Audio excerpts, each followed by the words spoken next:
Hello दोस्तों, मैं हूं तौफीक। आपका स्वागत है आपके अपने चैनल एक एजुकेशन अड्डा पर, जहां आप शिक्षकों से जुड़ी हुई या शिक्षक नियोजन से जुड़ी हुई किसी तरह की खबर होती है तो उन खबरों को लेकर मैं आप सबके सामने हाजिर होता हूं। दोस्तों, जैसा आपको मालूम है कि हर शिक्षक जो कि उनका जैसे ही साल का अंतिम महीना आता है और जनवरी शुरू होने वाला होता है दूसरे साल का, तो उस वक्त सभी शिक्षकों की जो सैलरी है या जो भी सरकारी कर्मी होते हैं उन सभी की सैलरी को बढ़ा दिया जाता है। तो दोस्तों, जैसा आपको मालूम है कि अभी इस साल में नवनियुक्त शिक्षक जो हैं वो 42,000 नवनियुक्त शिक्षक बहाल हुए हैं। तो उनको ये मालूम नहीं हो पा रहा है कि उनकी जो सैलरी है जब जनवरी के जनवरी माह में बढ़ेगी तो उसकी सैलरी कितनी हो जाएगी।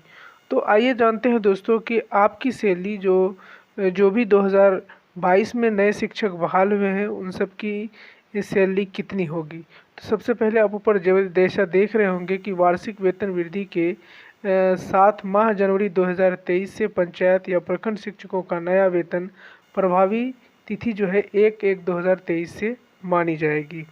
तो यहाँ पर आप सभी देख रहे हैं अलग अलग स्नातक ग्रेड का जो शिक्षक होगा उनका जो 31 दिसंबर 2022 से उनको अगर मूल वेतन जिनको मिल रहा है 26,890 रुपये, तो उन सभी को मिलेगा 1,800 रुपये काटने के बाद 39,657 रुपये। तो इसी तरह बेसिक ग्रेड के जो शिक्षक हैं उनका इसी तरह होगा 39,818 रुपये। तो यहाँ पर हमको सभी अलग अलग शिक्षकों के यहाँ पर दिए गए हैं। तो जो दक्षता या टीईटी पास नहीं करने वाले शिक्षकों का जो वेतन है वो बेसिक ग्रेड के शिक्षकों का होगा 33,188, जो किसी कारण टीईटी पास नहीं है या दक्षता फेल कर गए हैं।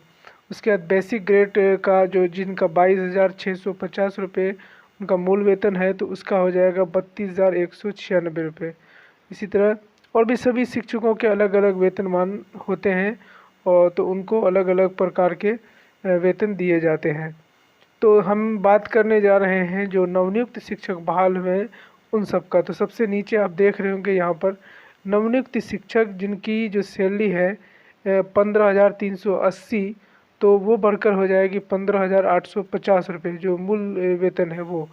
उसके बाद जो एचआरए हो 6 एचआरए मिलेगा जिसको 38% मिलता है तो उनका 6,023 रुपये हो जाएगा।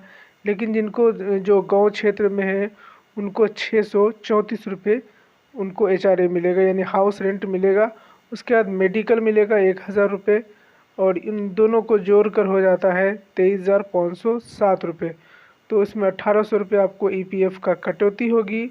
उसके बाद आपको नेट पेमेंट जो मिलेगा 21,707 रुपया आपको वेतन नवनियुक्त शिक्षकों को मिलेगा। तो ये सभी जो बेसिक ग्रेड के शिक्षक हैं उन सब के लिए। या फिर अब नीचे देख रहे होंगे कि उप शिक्षा सचिव शिक्षा विभाग बिहार सरकार की ज्ञापन संख्या 1816 दिनांक 12/11/2021 के आलोक में इसे ये जो नए मैट्रिक्स के आधार पर इसको क्या कहते हैं सिलेक्ट किया गया, इसको लिखा गया है। तो दोस्तों, अगर मुझे उम्मीद है कि आप जो नवनियुक्त शिक्षक जो इंतज़ार कर रहे थे कि मुझे कितनी सैलरी मिलेगी अब जो जनवरी में बढ़ जाने के बाद, तो आपका जो डाउट है वो क्लियर हो गया होगा। जैसे आप यहाँ पर देख रहे हैं कि आपको जो है एक टोटल 22,341 रुपया ये मिलेगा। हाँ, टोटल ये आपको मिलने वाला है 22,341 रुपया। माफ़ कीजिएगा, शायद मैं पहली बार में आपको गलत बता दिया था। तो यहाँ पर दो तरह के नवनियुक्त शिक्षक हैं, सॉरी। एक इसमें आपको दिखा दें कि संशोधित विवरण एचआरए जिसका 4% है, माफ़ कीजिएगा, जिसका 4% होगा उस नवनियुक्त शिक्षक का 21,707 होगा। और जो लोग जिनका 8% होगा, जिनको 8% जो शहरी क्षेत्र में है उन सब का 22,341 रुपया होगा उनकी सैलरी। तो मुझे थोड़ा माफ़ करेंगे आप, इसलिए कि मैं इसको सही से नहीं देख पाया था। जो 8% एचआरए जिनका अगर जो नया नगर बना है या नगर पंचायत बना है उसके आसपास 8 किलोमीटर के अंदर अगर वो आते हैं तो वैसे विद्यालय की जो शिक्षक वहाँ पर हैं उनको 8% HRA मिलेगा। तो उसमें उन सभी की सैलरी जो है 22,341 रुपये हो जाएगी। और जिन शिक्षकों को 4% HRA मिलता है यानी किसी ग्रामीण क्षेत्र में वो नौकरी करते हैं तो 21,707 रुपया मिलेगा। तो ये बात क्लियर हुई यहाँ पर है। इस तरह की अपडेट लगातार पाना चाहते हैं तो चैनल को जरूर सब्सक्राइब कर ले। बहुत बहुत धन्यवाद। मिलते हैं अगले वीडियो में नए अपडेट।